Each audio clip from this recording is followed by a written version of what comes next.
সবাইকে স্বাগতম। একটি নতুন ভিডিও নিয়ে আপনাদের সামনে হাজির হয়ে গেলাম। আমাদের নেপাল ট্যুরের প্রথম ভিডিও এটি। আজকে দেখাবো ঢাকা এয়ারপোর্ট থেকে নেপাল এয়ারপোর্ট। আমরা এখন বাংলাদেশ ঢাকা এয়ারপোর্টে। আমাদের সব সাথীরা এসে গেছে। আমরা অনেকটা সকালের দিকেই পৌঁছে গেছিলাম। লাউঞ্জে বসে নাস্তা খেলাম, বলাকা লাউঞ্জে।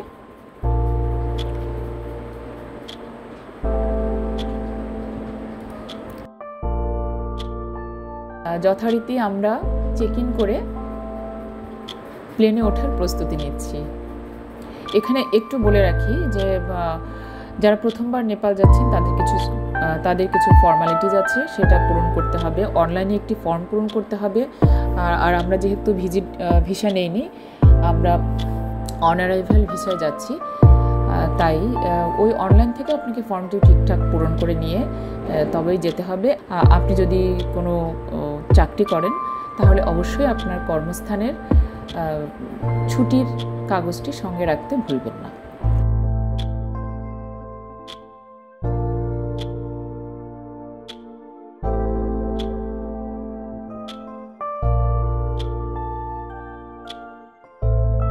আকাশ আর পাহাড়ের অদ্ভুত এক মেলবন্ধন দেখতে দেখতে আমরা পৌঁছে গেলাম।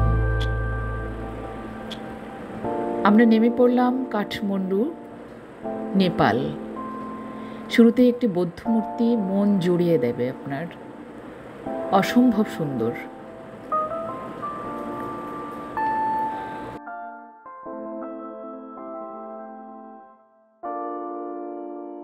এরপরে একটি পেন্টিং, দুর্দান্ত একটি পেন্টিং আছে এখানে।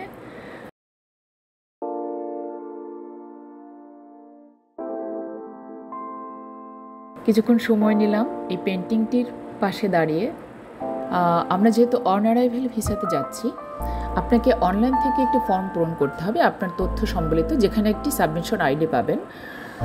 সেখানে একটা জায়গা আছে ভিসা ডিউরেশন 30 ডেজ এবং টোটাল কস্টে থাকতে হবে 0 নেপালি রুপি। আমাদের কয়েকজনের ফর্ম পূরণ করতে গিয়ে টোটাল কস্টের জায়গায় $30 দেখাচ্ছিল। অ্যাকচুয়ালি পে করতে হয়নি, কিন্তু কোনো কারণে ওটা অপশনটা এসেছিল। ওটা আসলে আসে সেকেন্ড টাইম যখন আপনি যাবেন তখন। যেহেতু আপনি ফার্স্ট টাইম যাচ্ছেন, কোনো রকমের কোনো কস্ট আপনাকে দিতে হবে না। তো যে কারণে তখন ওরা যখন ফর্মটা সাবমিট করে একটু দেরি হলো। তো সেখানে আবার আলাদা একটি জায়গা আছে যেখানে কম্পিউটারে সেই ফর্মটি নতুন করে পূরণ করে আবার আমরা জমা দিলাম। এটা একটা ছোট্ট সমস্যার কথা বলছি, যেটা আপনারা সতর্ক থাকবেন। কোনোভাবেই যেন ফর্মে টোটাল কস্টের জায়গায় কোনো রকমের ডলার উল্লেখ না থাকে। আমরা প্রথমে $20 ভাঙিয়ে $134 করে পেলাম। সেখান থেকে সিম কেনা হলো। একটি সিমের দাম পড়লো 400 রুপি, নেপালি রুপি। 7 দিনের একটি প্যাকেজ নিয়ে আমরা সিমটি চালু করলাম।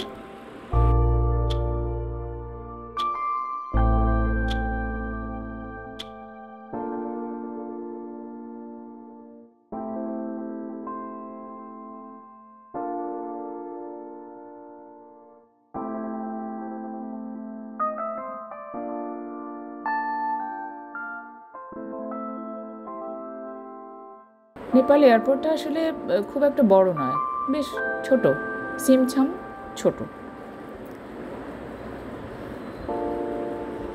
এবার আমরা বেরিয়ে পড়ছি। আমরা ভিতর থেকে কয়েকটা জায়গায় ট্যাক্সির জন্য কথা বলেছি এবং সিম কার্ড নিয়ে নেট চালু করে আমরা ইনড্রাইভে দেখে নিয়েছিলাম কেমন দাম পড়ে। তো সেটার সাথে যখন আমরা কম্পেয়ার করলাম, ভিতর থেকে একটু বেশি চাইলো। তখন আমরা ভাবলাম যে আমরা যেহেতু অনলাইনে অ্যাক্টিভ হয়ে গেলাম, তাহলে আমরা বাইরে গিয়ে ক্যাব ডেকে নেব। যথারীতি আমরা বেরিয়ে পড়ছি।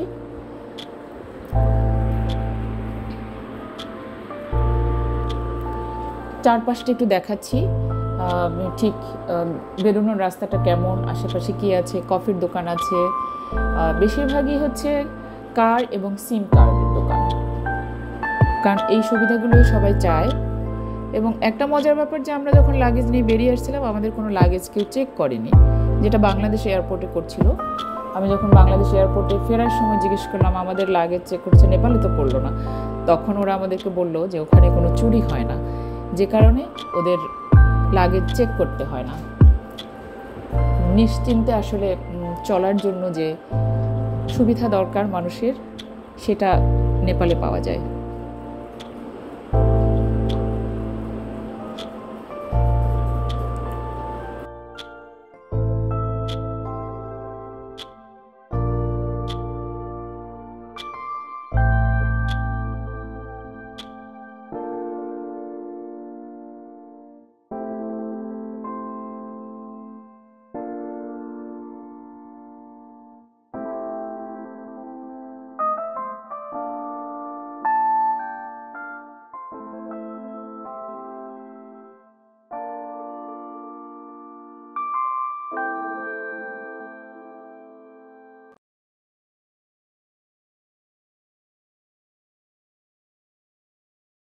এরপরে আমরা একটা পাঠাও কার ডেকে আমরা উঠে পড়লাম।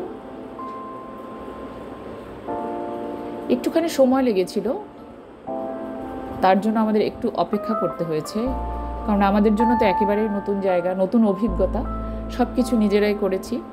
এরপরে দেখুন আমরা গাড়ি স্টার্ট করে দিলাম, আমাদের কাঠমান্ডু জার্নি শুরু হলো। আরেকটা বিষয় একটু বলে রাখি, আমরা যেহেতু 6 জনের টিম ছিলাম, তাই আমাদের 2টো গাড়ি লেগেছে। তার কারণ একটি গাড়িতে 4 জনের বেশি বসা যায় না, এবং ওদের লাগেজ রাখার জন্য পর্যাপ্ত জায়গা নেই গাড়িতে। একটা ভালো সিস্টেম আছে, গাড়ির উপরে কিছুটা জায়গা রাখা আছে যেখানে একটা লাগেজ রাখা যায়, কিন্তু বড় বড় 3টে লাগেজ হলে আর 3 জনের বেশি সেখানে বসা সম্ভব হয়ে ওঠে না, তাই আমাদের 2টো কার লেগেছিল।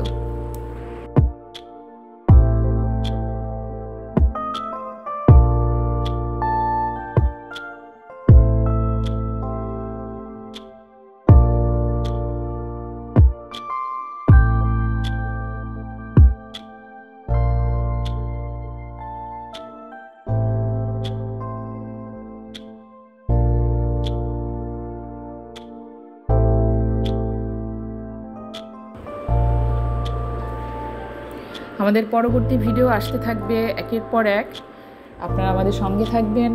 অনেক ধন্যবাদ, ভালো থাকবেন সবাই। Let's go.